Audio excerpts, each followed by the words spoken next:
Okay, in this video we will take the derivation of Ohm's law. Ohm's law, it means vector form of Ohm's law, that is another form. एक तो हम जानते हैं V equal to IR, but we are taking another form, that is vector form of the Ohm's law. Second one is for mobility, third one is resistivity, and fourth one is conductivity. In short, हम one by one derive करते जाएंगे, एक में से ही हो जाएगा. फिर आपको जैसी रिक्वायरमेंट है वो यहाँ से पता चल जाएगा कितना आपको लिखना है, डिराइव करना है. मोबिलिटी अगर पूछा गया तो कितना लिखना है, रेसिस्टिविटी है, कंडक्टिविटी है तो क्या करना है, कैसे करना है. राइट, सेम फिर से वही बात है जो अगले दो वीडियो में हमने देखा था for this current electricity and drift velocity specially. Again consider a metallic conductor of length L, area of cross section A, and C, number of electrons. एक बार फिर से बता दूं आपको, स्मॉल n हमने सिंबल यूज़ किया था number of electrons per unit volume. So आप लोग जानते हो दोनों में डिफरेंस क्या है. Capital N is for the total number of electrons while small n is used for the number of electrons per unit volume. और वहाँ से हमने करंट का भी इक्वेशन निकाला था. Electric current in terms of drift velocity, तो it is I is equal to NEA VD, that is drift velocity. तो ये करंट का इक्वेशन हो गया. This is first equation. Now see we are taking the battery, and battery obviously it is nothing but it is the external electric field. और obviously देखो positive इधर है तो पॉजिटिव टू नेगेटिव क्या होता है, इलेक्ट्रिक फील्ड का direction.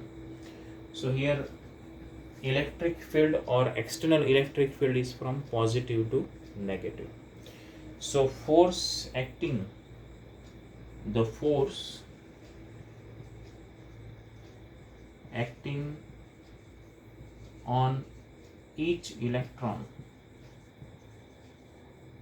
the force acting on each electron is F is equal to, हम लोग जानते हैं फोर्स का इक्वेशन क्या होता है, Q means charge into electric field.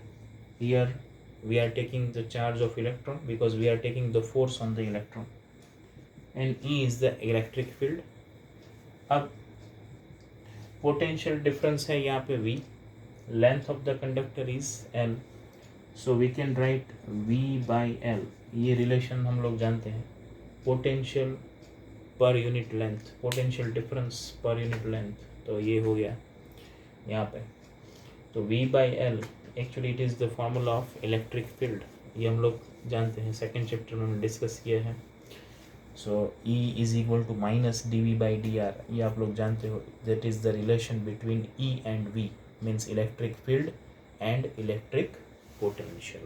Ready. अब उसके बाद हम लिखते हैं द एक्सेलरेशन. अब जो बारी है वो किसकी है. So we are taking acceleration of the electron. Force तो हमने नोट कर लिया, now we are taking acceleration. तो एक्सेलरेशन तो आप लोग जानते हो बहुत सिंपल है, A is equal to F by M. बहुत सिंपल सा है ये तो. Ready, Newton second law of motion. अब F हमारे पास है, ये रहा. तो F का एक इक्वेशन हम लिख सकते हैं E बाई M, और सेकेंड ये हो जाएगा E V by M into L. तो ये भी एक हमारे पास इक्वेशन आ गया, दैट इज नंबर 3. ये थर्ड इक्वेशन हो गया. देन हम लोग यहाँ पे जानते हैं M is the mass of electron, E is the charge of electron, V is the potential difference, and L is the length of the conductor. Ready.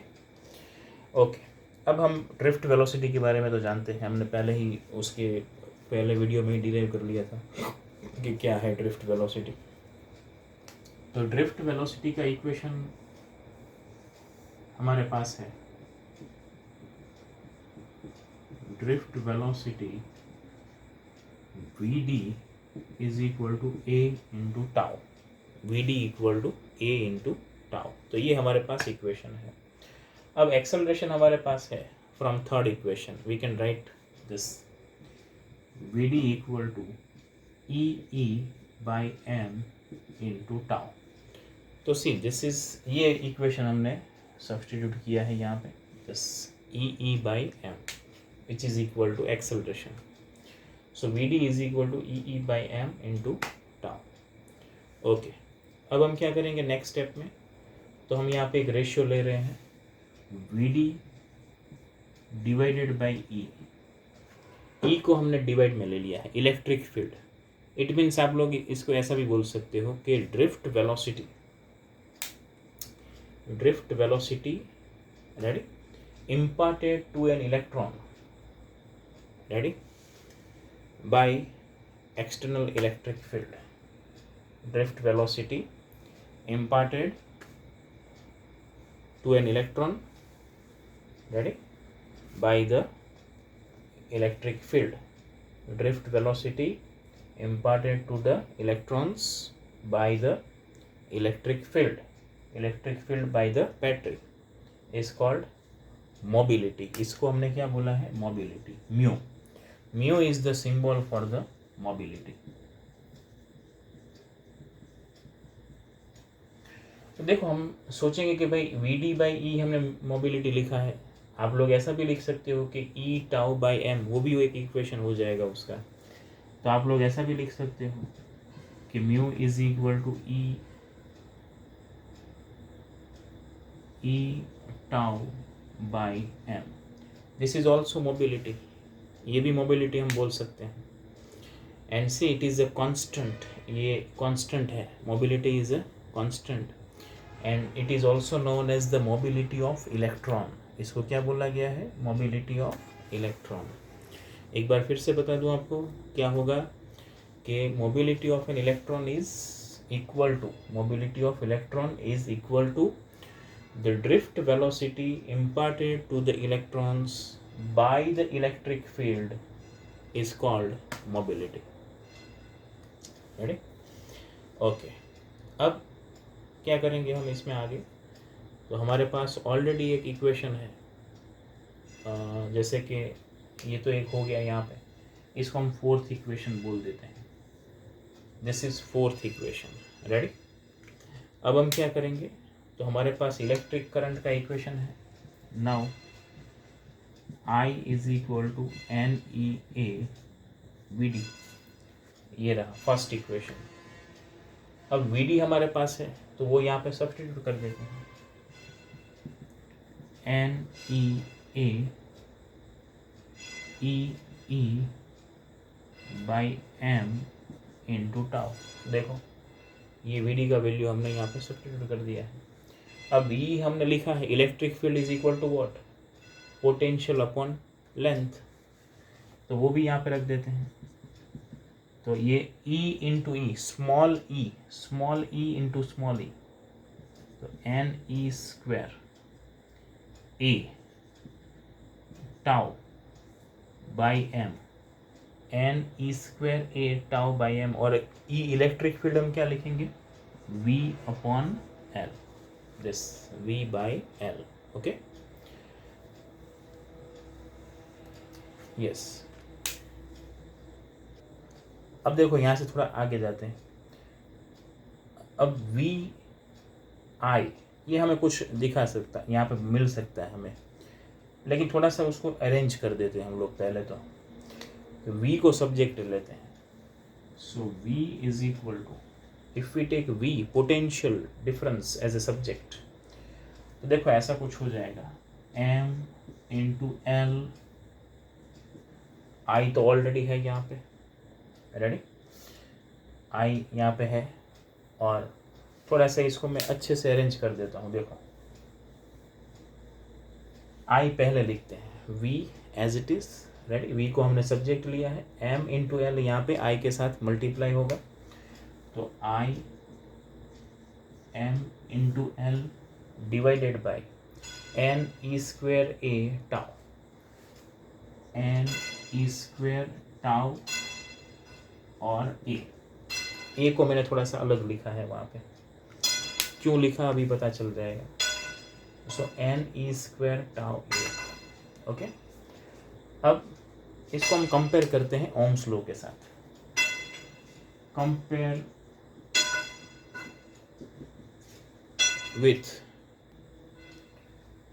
With V is equal to I R. अब देखो यहाँ से R आपको मिल जाएगा, resistance compare करेंगे तो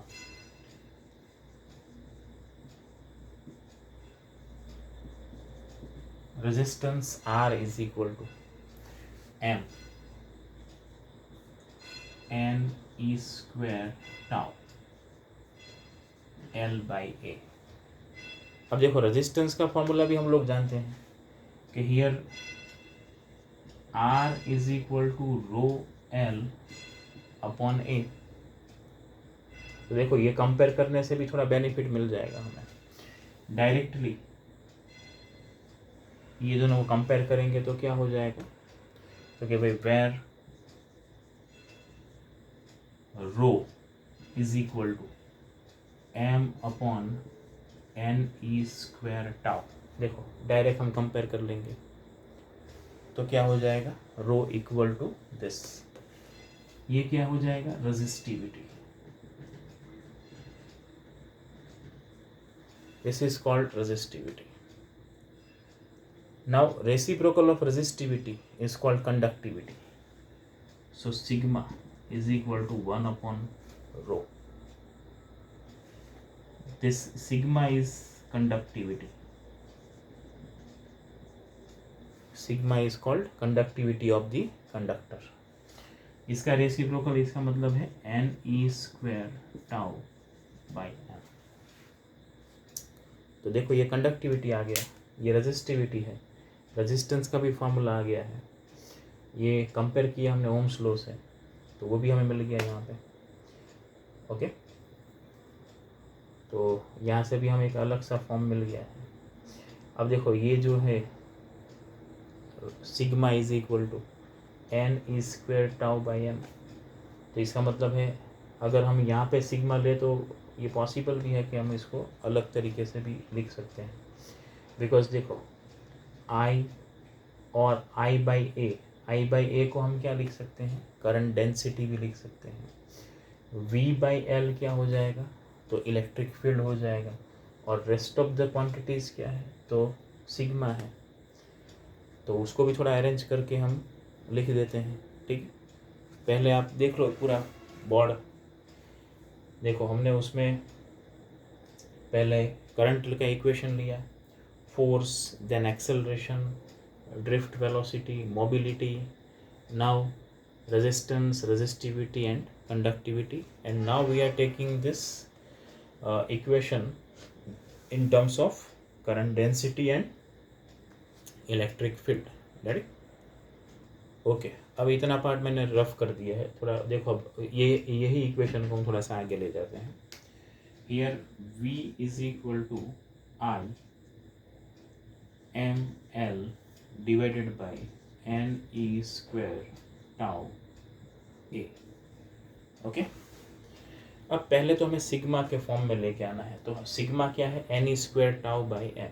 तो ये इसका भी ऐसे ही कुछ करते हैं।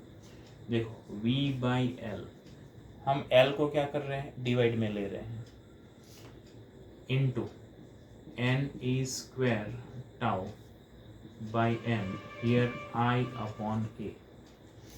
आई upon a as it is, n e square tau multiply में आएगा, एम क्या हो जाएगा, डिवाइड में आएगा। Now v by l that is electric field, that is electric field, n e square tau by m, it is called sigma. So sigma, and I by a, it is current density. Ready? So here we can say that if we write in the vector form, so it will be something like this: J is equal to sigma E. This is the vector form of Ohm's law. This is the vector form of Ohm's law. Okay, तो देखो हमने सभी topic cover कर लिए हैं यहाँ पे। Derivation of Ohm's law, तो देखो ये भी आ गया, vector form of Ohm's law. Mobility तो हमने पहले ही देख लिया था यहाँ पे। मोबिलिटी के देखो दो इक्वेशन बन गए हैं, v d by e, e tau by m, ready. उसके बाद है रेजिस्टिविटी, रेजिस्टिविटी ये रहा, यहाँ पे आ गया m upon n e square tau. Conductivity ये रहा n e square tau by m. Conductivity is the reciprocal of resistivity. एक बात बहुत important point, if we increase the temperature of the conductor, relaxation time decreases. ये gas molecules के लिए हमने पहले भी देखा हुआ है, किसमें, काइनेटिक थ्योरी ऑफ गैसेस में, बिकॉज रैंडम मोशन रैपिड एकदम फास्ट हो जाता है। So if we increase the temperature, relaxation time decreases, resistivity increases. So for the conductor, with increase in temperature, resistivity also increases. Why? Because relaxation time decreases. तो वो एक concept यहाँ पे बहुत अच्छा सा दिखाई दे रहा है, रेडी। और ये सेंटेंस कई बार MCQ में या वन लाइन में कई बार ऐसे पूछा गया है। सेमीकंडक्टर के लिए डिपेंडेंस डिफरेंट है, उसमें with increase in temperature conductivity increases. For the metallic conductors, here with increase in temperature resistivity increases, right? तो दोनों में डिफरेंस है ये, कंडक्टर और सेमीकंडक्टर में। कंडक्टर में क्या होता है, with increase in temperature resistivity increases, और सेमीकंडक्टर में क्या होता है, रेडी। एक बार फिर से बोल रहा हूँ, थोड़ा ध्यान से सुनना है इसको। For the metallic conductor, with increase in temperature, resistivity also increases. While for the semiconductor, with increase in temperature, conductivity increases. और उससे उल्टा भी बोल सकते हैं, for the semiconductor, with increase in temperature, resistivity decreases. Ready? Because semiconductor में मैं थोड़ा सा बता दूं क्या होता है कि in semiconductor, with increase in temperature, number of electrons and holes, उसमें इलेक्ट्रॉन होल का पेयर होता है। तो with increase in temperature क्या होता है, वो pair number of electrons and holes क्या हो जाते हैं, इंक्रीज हो जाते हैं। तो चार्ज कैरियर्स भी क्या हो गए, इंक्रीज हो गए। और अगर चार्ज कैरियर ज़्यादा है तो ऑब्वियसली चार्ज ज़्यादा कैरी करेगा, तो उसका मतलब है कि ज़्यादा करंट फ्लो होगा, नंबर ऑफ चार्जेस इंक्रीज हो जाएंगे। तो according to Q equal to n e, हम लोग जानते हैं Q equal to n e. अगर n इंक्रीज होगा तो I equal to Q by t, तो करंट भी क्या होगा, इंक्रीज होगा।